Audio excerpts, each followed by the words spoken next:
Alright, so this is problem number 4 from chapter 7. I've got it set up for us already. We're going to use Kepler's third law here that relates the orbits of two satellites to the radiuses of those two satellites.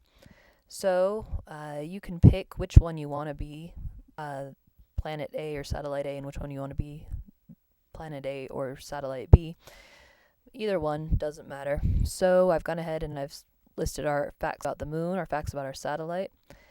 Let's go ahead and let's call this one B. Just makes the math easier so I don't have to multiply by an inverse later. And let's call this one A. The satellite will be item A. So when I plug in my items, we're going to have the period of our satellite divided by the period of the moon. Period is the length of time it takes for orbit. All of that squared is going to equal the radius of our satellite over the radius of our moon, and that ratio will be to the third power.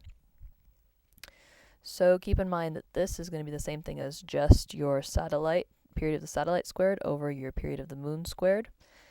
And we can multiply both sides by what's on the bottom, what's in the denominator.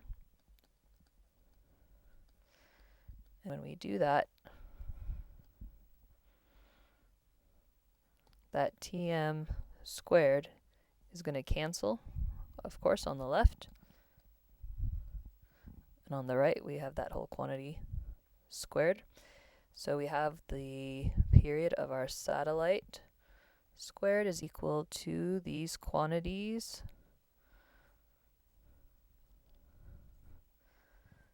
And last of all, if I take the square root of both sides, I'll find exactly how long it will take for my satellite at that orbit to orbit the Earth.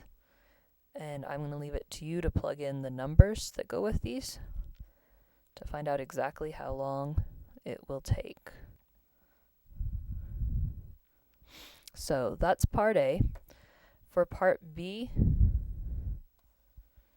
what you're going to do is, notice it talked about from the center of the Earth. That was fairly important. Typically we don't measure our satellites from what's happening along the center of the Earth. Typically we want to know how far they are above the surface of the Earth.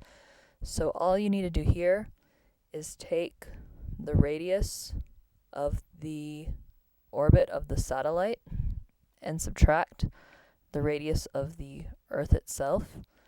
So that's going to be this 6.70 times 10 to the third kilometers.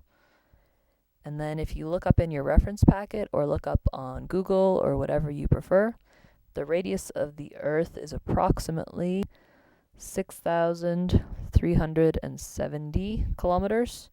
So subtract those, and I might as well leave something for you to do. Subtract those and you'll find out how far above the surface of the Earth the satellite is orbiting. So there you go. If you have any more questions, just let me know.